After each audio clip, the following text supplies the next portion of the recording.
बहुत दिनों से डिमांड था वेस्ट मैनेजमेंट पे वीडियो लाने के लिए, तो चलिए आज आ ही चुका है वेस्ट मैनेजमेंट कंप्लीट चैप्टर हम एक ही वीडियो में समाप्त करने वाले हैं।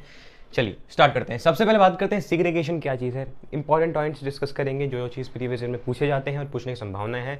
फालतू की कोई चीज़ें नहीं, क्योंकि किताब में आपको बहुत चीज़ें दी हुई हैं। मनो पढ़ने का तो पढ़ लेना, अभी हम बोर्ड पे केवल फोकस कर रहे हैं। सिग्रेगेशन मतलब क्या होता है? सिगरेट करना। सिग्रेगेट मतलब होता है सेपरेट करना। वेस्ट बहुत से प्रकार के होते हैं। देखिए नॉर्मली हम क्या करते हैं कि घर में हमारा कांच टूट जाता है, हम क्या करते हैं एक डस्टबिन होता है उसी में डाल देते हैं, उसे फेंक देते हैं। कभी भी आपने सोचा है कि अगर कोई स्ट्रे एनिमल, कोई स्ट्रे डॉग, कोई कैटल, कोई गाय, अगर कोई भी अगर जाके उस थैली को खाए, उसमें मान लीजिए आप तो सब्जी भी डालते हैं यार, तो वो सोचेगा कि इसमें तो सब्जी है, वो उसमें मुंह डालेगा, उसका पूरा सोच के देखो यार। तो ये सिग्रीगेट करना इट्स सो मच इंपॉर्टेंट, इतना आप सोच भी नहीं सकते। और ये वेस्ट मैनेजमेंट में बड़ा एक रोल प्ले करता है। अगर कोई पूछेगा कि की रोल किसका है, तो सिग्रीगेट करने का। क्यों? तो अब बात करो तो सिग्रीगेट हम दो प्रकार के वेस्ट में करते हैं। एक होता है हमारा ड्राई वेस्ट और एक होता है हमारा वेट वेस्ट, या फिर कह सकते हो एक होता है हमारा बायोडिग्रेडेबल वेस्ट और एक होता है हमारा नॉन बायोडिग्रेडेबल वेस्ट। बायोडिग्रेडेबल मतलब क्या हुआ? बायोडिग्रेडेबल मतलब ये हुआ, नाम से ही समझ में आएगा, डिग्रेडेबल। ठीक है, नाम से भी हमें ये समझ में आता है कि बायोलॉजिकली समथिंग, अगर माइक्रोब्स, माइक्रो ऑर्गेनिजम्स या फंगाई या बैक्टीरिया अगर उस वेस्ट के ऊपर वो क्या करेंगे, अटैक करेंगे, तो वो डिकम्पोज हो जाएगा, डिग्रेडेबल हो जाएगा, डिग्रेड हो जाएगा। डिग्रेड मतलब फैल जाएगा, टूट के पूरे सॉइल में पड़ जाएगा।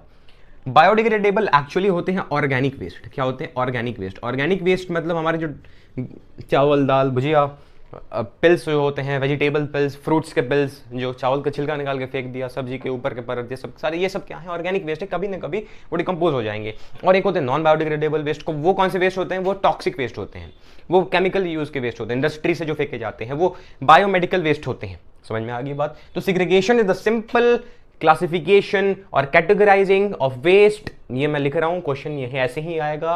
अगर एक बार आपने वेस्ट ये मैनेजमेंट ये वीडियो देख लिया तो उसके बाद पढ़ने की जरूरत नहीं है, बस प्रीवियस ईयर जाके प्रैक्टिस कर लो, खत्म कहानी बोर्ड एग्जाम के लिए। व्हाट इज सिग्रेगेशन पूछा जाएगा, शब्दों पे ध्यान देना।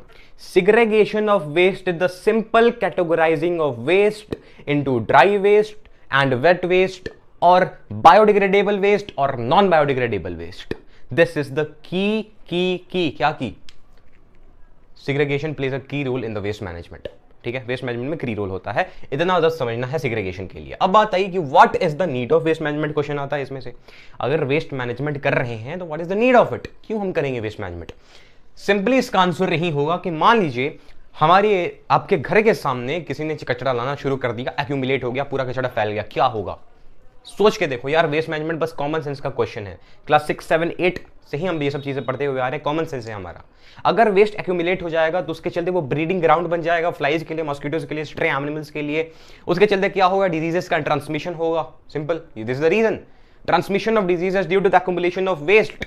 It creates a breeding ground for insects और क्या किया जाए, क्या क्या क्या क्या, मॉस्किटोज और stray animals. This is the need for waste management. Simple. और क्या कह सकते हो? और ये कह सकते हो, और बस इतना ही। वे से क्या कर सकते हो कि तुम डिजीजेस पर कंट्रोल कर सकते हो और पॉल्यूशन को कंट्रोल कर सकते हो। तो सिंपल यही होता है वेस्ट मैनेजमेंट का नीड। फिर बात आई कि व्हाट इज एसिड रेन, बहुत इंपॉर्टेंट है, वेरी वेरी इंपॉर्टेंट। इसमें से क्वेश्चन बन के आएगा, लिख के ले लो। एसिड रेन समझ आ जाए कि क्या होता है एसिड रेन। मान लीजिए मेरे पास मैंने लकड़ी जला दी, लकड़ी इसको क्या कर दिया, जला दिया। लकड़ी जब जला तो इसमें से कार्बन डाइऑक्साइड निकला, सल्फर डाइऑक्साइड निकला, नाइट्रोजन ऑक्साइड निकला, नाइट्रोजन डाइऑक्साइड निकला।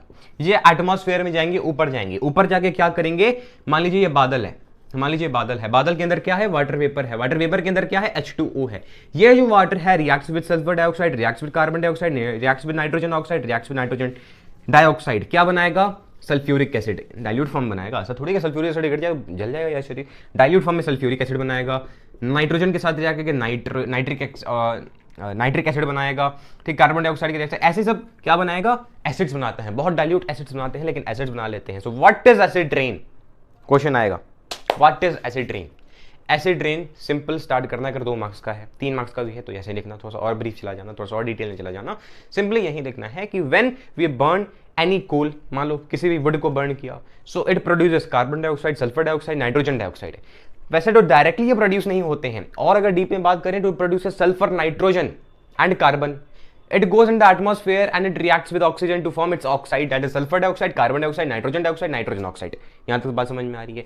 Which in the atmosphere reacts with water to form nitric acid, sulfuric acid, nitrous acid, sulfurous acid, ठीक है, सल्फ्यूरस एसिड भी बना लेता है H2SO3, ये सारे एसिड्स बनाते हैं। And these acids when come down in the with these acids when जब फॉर्म हो जाते हैं with the water and they come down to the ground to the earth, so they cause severely. अब बात करते हैं कि what is the effect, acid rain का इफेक्ट क्या है। What is acid rain effect, बहुत इंपॉर्टेंट है इफेक्ट। ताजमहल ये सब चीज़ें आप सुनते हुए आ रहे हो, ताजमहल का कलर, ताजमहल लाइमस्टोन से बना हुआ है शायद, और वो उसका जो कलर है पूरा वाइट है, बट उसके आसपास बहुत सारे इंडस्ट्रीज थे, तो उसके चलते क्या हो रहा था, एसिड रेन होना था। What is acid rain, excessive acids inside the rain water. Simple, acid rain क्या, अगर एक मार्क्स का सवाल आएगा, excessive acids inside the rain water, ठीक है। इफेक्ट क्या था, तो ताजमहल पे गिरा तो उसके चलते क्या हो गया, तो उसका कलर पीला होने लगा। क्यों क्यों क्यों, क्योंकि नाइट्रिक एसिड, अगर आपने केमिस्ट्री पढ़ा होगा तो it's highly corrosive, it's corrosive in nature. अगर आप पूछोगे कि सबसे ज्यादा कोरोसिव कौन है, नाइट्रिक एसिड, उसी चलते इसे ग्लास अपैरेटस में क्रिएट किया जाता है, प्रिपेयर किया जाता है। केमिस्ट्री की बात आ गई, अगर आपको केमिस्ट्री चाहिए होगा तो बना सकते हैं, वन शॉर्ट रिविजन, ठीक है, प्रीवियस ईयर पे। ओके, तो इफेक्ट में सबसे पहले आ गया, it's highly corrosive in nature. Corrosive क्या कोरोड करेगा, क्या कोरोड करेगा, बिल्डिंग्स कोरोड कर देगा। कोरोड मतलब समझते हो ना, खदोरना, खदोर देता है, बिल्डिंग्स कोरोड कर देगा, मॉन्यूमेंट्स जो होंगे इन एक्सेट्रा, ठीक है, पहला चीज। और एसिड रेन तो पानी में भी ना गिरेगा भाई साहब, पानी में गिरेगा तो इट विल कंटामिनेट वाटर। यार सिंपल लॉजिक लगाओ ना, कंटामिनेट वाटर, मैं लिखने वाला नहीं हूं, बस बताने वाला हूं, आप लिखते जाना points. It will contaminate water, फिर भी लिख देता हूं, इट विल कंटामिनेट वाटर। और क्या करेगा यार, वाटर में तो हमारे फिशेस रहती हैं। अब मैं तो एकदम शुद्ध शाकाहारी हूं, अंडा तक नहीं छूता, अब आप हो सकते हो इंसान नहीं होगे, ठीक है, sorry for the offence, but सही बात है यार, किसी माँ के सामने आप उसके बच्चे को काट के खा जाते हो, अपने आप को इंसान कहते हो। तो वाटर के अंदर क्या होंगे भाई, फिशेस होंगे, फिशेस यानी एक्वाटिक लाइफ, उसके अंदर भी प्लांट्स होते हैं, एक्वाटिक प्लांट्स होते हैं। So it will affect the life of aquatic, या फिर अफेक्ट द एक्वाटिक लाइफ, इस तरह से भी लिख सकते हो, एक्वाटिक लाइफ को पूरा अफेक्ट कर देगा। लेकिन हमें क्या मतलब यार, हम तो उसे काट के खा जाते हैं, हमें क्या मतलब मछलियों से हैं, क्या मतलब, मरे जी, पता है कि नहीं, इंसान कहते हो अपने आप को। सो कोरोसिव होता है, कंटामिनेट करता है, अफेक्ट करता है, आई एम सॉरी थोड़ा सा, ठीक है, ओके, अफेक्ट यही है। और क्या कह सकते हो कि अगर मान लीजिए ग्राउंड पे पड़ा हुआ है, सॉइल पे पड़ गया, तो सॉइल की पूरी फर्टिलिटी खराब हो जाती है। Due to it what happens, soil की फर्टिलिटी खराब हो जाएगी, यार एसिड बढ़ जाएगा उसके अंदर, हम क्रॉप्स नहीं कर पाएंगे, पूरे क्रॉप्स खराब हो जाएंगे, फॉरेस्ट में गिरेगा तो फॉरेस्ट खराब हो जाएगा। सिंपल यही इफेक्ट होंगे। अब किसकी बात करें, मिटाने वाला तो दिख ही नहीं रहा यार, हाँ मिल गया, सॉरी, ठीक है। एसिड रेन की हमने बात कर ली, बायोडिग्रेडेबल, नॉन बायोडिग्रेडेबल, ये हो गया, नीड हो गया, एसिड रेन हो गया, इफेक्ट हो गया। अब आते हैं व्हाट इज कंपोजिटिंग। कंपोजिटिंग क्या है, सिंपल मान लीजिए, व्हाट इज कंपोजिटिंग यार, सिंपल लैंग्वेज में अगर मैं कहूं, compositing is the simple dumping, simple decomposing, natural decomposing of solid waste, that is actually organic waste, into the ground in the presence of air। समझा जाए, मान लीजिए ये ग्राउंड है, ये ग्राउंड नहीं होता, मान लीजिए ये ग्राउंड है, ग्राउंड में मैंने छेद कर दिया, ग्राउंड अब कैसा हो गया, इस तरीके से हो गया। इसके अंदर मैंने अपना कचरा लाना शुरू कर दिया, कचरा इज ऑर्गेनिक कचरा, organic waste, it is organic waste. Organic waste मतलब वेजिटेबल पिल्स हो गए हैं, छिलके हो गए, ये सब सारी चीज़ें, सड़े हुए केले हो गए, ये सारी चीज़ें ऑर्गेनिक वेस्ट में आती हैं। लकड़ी ऑर्गेनिक वेस्ट में नहीं आता, ठीक है, प्लांट हो गए, ये सब सारी चीज़ें, ठीक है। तो मान लीजिए उसके हमने, मान लीजिए कोई एनिमल मर गया तो उसको हमने यहाँ पे डाल दिया, तो इन सारे ऑर्गेनिक वेस्ट को क्या करते हैं हम, खुला छोड़ देते हैं, मतलब ग्राउंड में डाल के इस तरीके से, और छोड़ देते हैं, यानी एयर का इसमें सप्लाई है। इसमें क्या होता है कि 5 महीने के अराउंड क्या होता है ना, the all this organic waste decomposes, सारा जो ये है पूरा डिकम्पोज हो जाता है। Simple, it's compositing. कंपोजिटिंग क्या है, डिकम्पोजिशन, इट्स नेचुरली कुछ हो रहा है, हम कुछ नहीं कर रहे हैं इसे, तो natural decomposition of organic waste with the presence of air. इससे फायदा क्या है ना, कंपोजिटिंग का फायदा ये है कि ये फर्टिलिटी बढ़ा देता है, सॉइल की फर्टिलिटी इंक्रीज कर देता है। सॉइल को हम मैन्योर में भी इस्तेमाल कर सकते हैं, मतलब फर्टिलिटी बढ़ा देता है, मैन्योर कम लगना है, मतलब खाद कम लगना है, अगर हमने ये कर दिया कुछ आसपास खेतों के, समझ गए। तो गांव में सुबह सुबह खाद पहुंचाने लोग खेत में जाते हैं ना, फर्टिलिटी बढ़ाते हैं, ठीक है, ये कंपोजिटिंग हो गया। कंपोजिटिंग समझ में आ गया। अब बात की जाए, अब कौन सा टॉपिक है यार, compositing, okay, open dumping.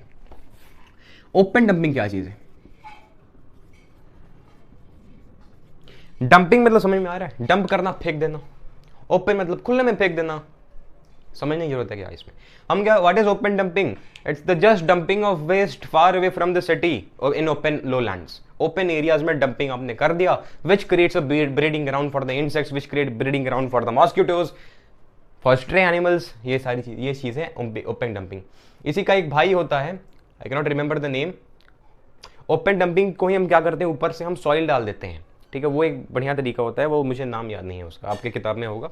Okay, तो ये ओपन डंपिंग हमने पढ़ लिया। उसके बाद अब बात आती है कि अगर भाई वेस्ट मैनेजमेंट हो रहा है तो गवर्नमेंट हमारा क्या कर रहा है फॉर द वेस्ट मैनेजमेंट। अगर वेस्ट एक्यूमुलेट ही हो रहे हैं, हम कंपोजिटिंग से अच्छा तरीका अभी तक हमने देखा ही नहीं, तो what government is doing for the waste management, government's role in the waste management. तो देखो यार, इसको समझना है, किताब में आपके 4 पॉइंट्स लिखे हुए हैं, मैं समझाता हूं कैसे। सबसे पहला चीज, वेस्ट कहीं ना कहीं तो कलेक्ट होगा। आप क्या करते हो, घर में कोने वाली जगह पे वेस्ट को कलेक्ट कर देते हो, यही करते हो। तो सबसे पहला क्या, कलेक्शन ऑफ वेस्ट, कलेक्शन। अब घर में तो आपने कलेक्शन कर लिया वेस्ट का, लेकिन म्यूनिसिपल पूरे एरिया में कलेक्शन कहां होगा, collection in the municipal area of waste, ठीक है, कलेक्शन ऑफ वेस्ट। तो कलेक्शन ऑफ वेस्ट के लिए क्या होता है, house to house collection, organize करना कि हाउस टू हाउस, हर एक फ्लैट नहीं, हर एक बिल्डिंग में जाओ, हर एक म्यूनिसिपल एरिया की बिल्डिंग में जाओ, वहां से कचरा एक स्टोर होगा, वहां से लेके कलेक्ट करो। कलेक्ट ऐसे करो दैट दे आर इन अ बिन, वो बिन्स में होने चाहिए, और बिन्स जो हैं वो इजी टू ऑपरेट हो।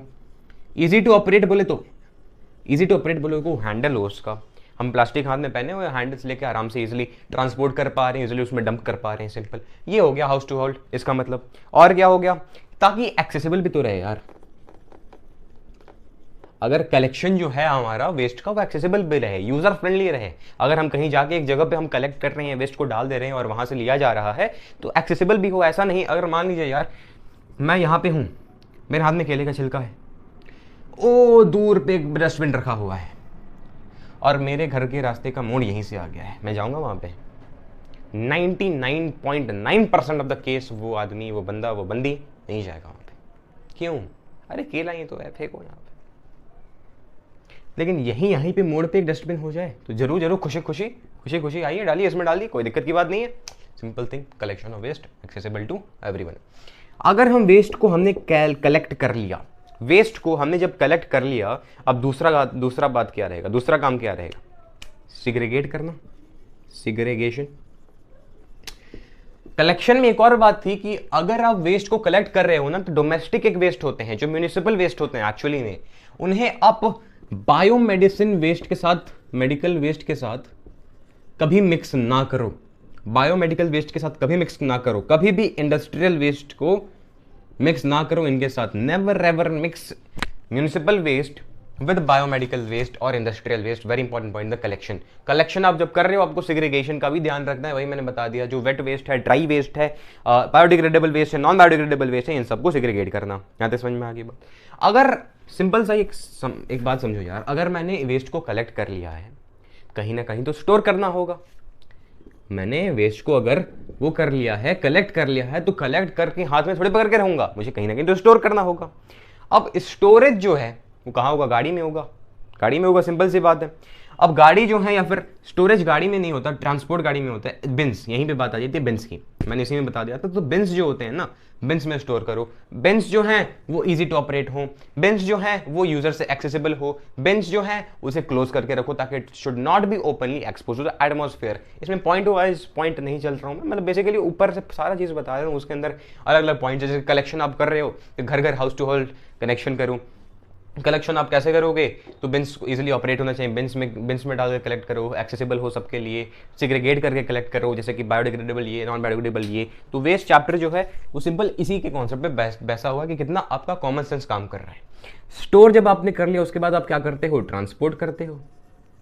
स्टोरेज के बाद आप क्या करते हो, ट्रांसपोर्ट करते हो। ट्रांसपोर्ट कैसे करोगे, गाड़ी में ले जाके जाओगे। गाड़ी जो होता है, it should be covered perfectly so that it should not be exposed to the environment और people should not see them. क्योंकि अगर आप ले जा रहे हो तो वो तो ब्रीडिंग ग्राउंड है यार, जहां जाएगा वहां पे फॉल स्मेल फैला देगा पूरा। वहां पे मान लीजिए यार किसी को अस्थमा का रोगी आदमी, बूढ़ा आदमी है, या फिर कोई भी है यार अस्थमा का मरीज, वहीं से गाड़ी लेके जाओ, क्या होगा वहां पे उस टाइम उसका। ये सब चीज़ें ध्यान रखनी चाहिए, ये गवर्नमेंट का रोल है। ये गवर्नमेंट क्या करता है, फिर से याद करा रहा हूँ, कलेक्शन होना चाहिए। सबसे पहले क्या होना चाहिए, कलेक्शन हो जाए हाउस टू हाउस, मेडिसिनल जो है, इंडस्ट्रियल जो है, सब कुछ अलग अलग सेग्रीगेट करके। दूसरा चीज स्टोर करना, स्टोर कहाँ करोगे, बिन्स पे करोगे। बिन्स कहाँ होने चाहिए, एक्सेसिबल होने चाहिए, यूजर फ्रेंडली होने चाहिए। बिन्स जो होने इजी टू ऑपरेट होने चाहिए, अगर आप उसे उठा रहे हो यहीं कहीं ले जा रहे हो तो should be easy to operate. उसके बाद ट्रांसपोर्ट ले जाना, ट्रांसपोर्ट कैसे ले जाओगे, गाड़ी के अंदर ले जाओगे, गाड़ी कैसा होना चाहिए, कवर होना चाहिए, सिंपल बात, गवर्नमेंट रोड। ट्रांसपोर्ट ले जाके उसे अब जो भी करना है वो करो। एक चीज आता है लास्ट जो हमारे इस चैप्टर का है, इसमें मैंने 2 चैप्टर करा दिए आपके। नीड फॉर वेस्ट मैनेजमेंट जो आपको पहला चैप्टर था, बहुत छोटा चैप्टर था, बहुत छोटा, जो स्टार्टिंग के 5 मिनट मैंने करा दिए होंगे। Incineration, incineration, what is incineration? Incineration simple burning of waste, hazardous waste at a very very very high temperature. क्यों करते हैं हम ऐसा, क्यों करते हैं हम ऐसा? मान लीजिए कोई एक टॉक्सिक सब्सटेंस है, टॉक्सिक सब्सटेंस है, या फिर कह लो हजार्डस सब्सटेंस है, हजार्डस,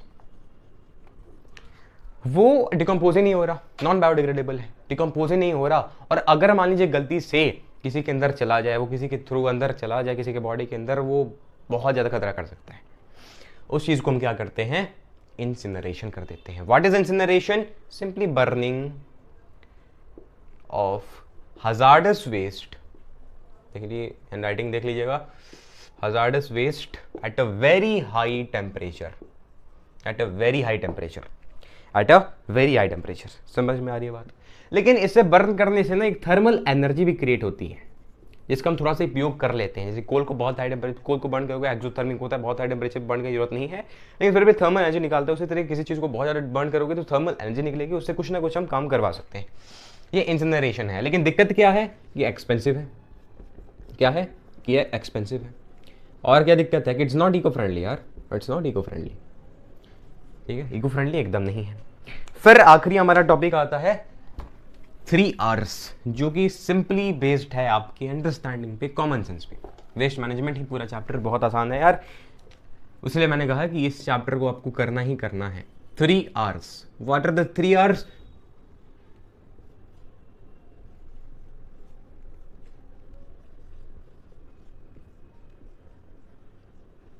रीली लगा दो, रीली लगा देना है बस, इतना तो कर सकते हो ना। किसी चीज को यूज करना, यूज तो कर दिया, इस बॉटल को मैंने यूज तो कर दिया, फिर फेंक दिया। इस बॉटल को फिर से पानी भर के यूज कर रहा हूँ, इट्स नॉट एज एग्जाम्पल। फिर से मैं एग्जाम्पल आपको देता हूँ, बढ़िया कोई एग्जाम्पल। मान लीजिए मेरे पास एक प्लास्टिक है, सिंपल एक प्लास्टिक है, थोड़ा सा मोटा टाइप का प्लास्टिक है। उस मोटे टाइप का प्लास्टिक, उसका काम हो गया मेरा। अब मैंने क्या किया कि उसे ना फेंक के, सिंपली थ्रो आउट ना करके, मैंने क्या कर दिया, उससे एक पाउच बना लिया। थोड़ा सा मेहनत करके एक चेन लगाया, मेरे पास चेन पड़ा हुआ था, एक ये भी पड़ा हुआ था, एक कपड़ा भी सिंपल सा पड़ा हुआ था, इसमें सिलाई करके थोड़ा सा बना दिया, दिस कॉल्ड रीयूज। मान लीजिए मैंने मिरिंडा का एक बोतल पी लिया मैंने, कोल्ड ड्रिंक्स, उसके बाद ना फेंक के उसे मैंने क्या कर दिया, बीच से बॉटल को काट दिया, उसे एक पेंसिल स्टैंड बना लिया। मान लीजिए मैंने एक कैन पी लिया किसका, कोल्ड ड्रिंक्स का पी लिया, उसके बाद उस कोल्ड ड्रिंक्स के कैन को ना फेंक के मैंने क्या कर लिया, उसे बीच से काट के उसे पेंसिल स्टैंड बना लिया। इसे करते हैं रीयूज, सिंपल। फिर बात कीजिए व्हाट इज साइकिल, किसी चीज को साइकिल रिसाइकिल कर देना, ये समझ में, रिसाइकिल। मान लीजिए ये कॉपी है, मान लीजिए कॉपी कहाँ है, ये कॉपी, मान लीजिए ये कॉपी बुक है, इसको मैंने पढ़ लिया, इस कॉपी को मैं फेक ना करके मैं क्या करूंगा, रिसाइकिल कर दूंगा। मान लीजिए इस पे मैंने लिख दिया चिकर ये कॉपी है, मान लीजिए पूरा इस पे मैंने लिख दिया है। अब मैं इसे रिसाइकिल कैसे कर सकता हूं, मैं एक जगह पे उसे भेजूंगा। वैसे तो कबाड़ी वाला एक होता है, उसे बेचते हैं, वो कहाँ ले जाता है, डायरेक्ट बेचता है उस सामान को, वो बेचता है कहाँ पे, इंडस्ट्री में। इंडस्ट्री में उस पेपर को फिर से रिसाइकिल किया जाता है और फिर से नया पेज बन के तैयार हो जाता है। ये होता है रिसाइकिल वाली चीज। रिड्यूस, सिंपल सी बात है यार, रिड्यूस करो। मान लीजिए 1 किलो मैंने आलू खरीदा, उसके लिए इतनी बड़ी झोली मुझे मिल गई, और उसके बाद मुझे 3-4 सामान और खरीदना है। अब मैं हर एक सामान के लिए प्लास्टिक ना लेके उसी के अंदर सारे सामान नहीं डाल सकता, रिड्यूस करना, to reduce the amount of non biodegradable waste we are, waste नहीं होना एक ना एक दिन, तो सब्सटेंस को जो नॉन बायोडिग्रेडेबल है उसे रिड्यूस करना। रिसाइकल एक और चीज है, प्लास्टिक से रोड एक प्रोफेसर ने बनाया था, साउथ इंडिया के थे, I can not remember the name, but वो बहुत सक्सेसफुल चीज़ हुआ था, उन्हें प्लास्टिक मैन ऑफ इंडिया कहा जाता है। भाई आप नेट पे सर्च करेंगे तो वो दिखाएगा, इसलिए ये सिलेबस में था, आपका लिखा हुआ था, तो ऐसे मैंने बता दिया, बट बहुत बढ़िया ये चीज़ है, ठीक है। प्लास्टिक से जो रोड्स बनते हैं, सबसे पहली बात तो वेस्ट जो है वेस्ट नहीं हो रहा, दूसरी बात कि जो मेन जो हमारे रोड्स बनते हैं ना, जिसमें इतना ज़्यादा घोटाला हो जाता है, 1 करोड़ का चीज़ में से 70 लाख का चीज़ ही गायब है, 30 लाख से पूरा रोड बन के तैयार हो रहे हैं। तो ये चीज़ें नहीं होती उसमें। प्लास्टिक से ही अब क्या घोटाला, प्लास्टिक ले आके करोगे क्या यार। और उसमें से सिंपली उसे ज़्यादा मशीनरी की जरूरत नहीं पड़ती, थोड़ा सा चीप भी पड़ता है, और वो जो रोड बनता है वो तो सख्त होता है। और यार प्लास्टिक टूट के थोड़ी गिरेगा। आप रोड में देखो दुनिया भर के गड्ढे हैं, लेकिन प्लास्टिक थोड़ी टूट के ऐसा निकल जाता है, ऐसा नहीं होता ना। और हाँ, एक्चुअली एक और बात बाकी थी, शुगर केन की। शुगर केन से जब जूस निकल के आता है तो जो पल्प बचता है, जिससे उसे हम कहते हैं बैगेज। उसे हम क्या कहते हैं? बैगेज। वेरी इंपॉर्टेंट, मैं बता रहा हूँ, 50% चांस है कि क्वेश्चन आ सकता है। तो इस बैगेज से क्या किया जाता है? शुगर केन, गन्ने का पूरा वो है, गन्ना है, उसको हमने पेर लिया, उससे जूस निकला, लेकिन उसे जो निकल के आता है ना, उसे फेंक देते हैं क्या? नहीं, उसे हम क्या करते हैं? स्टोर करके इंडस्ट्री में बेचते हैं। और बैगेज से 2 चीजें बनती हैं। एक बनता है पेपर पल्प। इसके चलते what happens to this paper pulp कि हमें ट्रीज कट डाउन करने की जरूरत नहीं होती है। एक बार क्रॉप बनाया, उससे बैगेज जो वेस्ट है उसका हमने काम करवा लिया। रिसाइकल कर लो, रीयूज कर लो, जो भी इसे कह सकते हो। 3 आवर्स में से किसी की चीज को किया, रिड्यूस तो नहीं किया, रिसाइकल ही किया बैगेज से। और हम क्या कर सकते हैं? बैगेज से तो एक तो पेपर बना सकते, पेपर पल्प में समझते हो ना। और क्या कर सकते हैं? डेयरी प्रोडक्ट, डेयरी प्रोडक्ट को रैप कर सकते हैं इसकी मदद से। ऐसा चीज बना सकते हैं, रैपर एक बना सकते हैं जो डेयरी प्रोडक्ट को उसके ऊपर रैप कर दे। क्या बना सकते हैं? फिर से याद करो, बहुत इंपॉर्टेंट है, मैं बता रहा हूं। बैगेज से डेयरी प्रोडक्ट्स को रैप करने का सामान, we can make a wrapper to wrap dairy products, and we can make a paper pulp from bagasse. सब जब तक फिर से मिलते हैं। जय हिंद, जय भारत।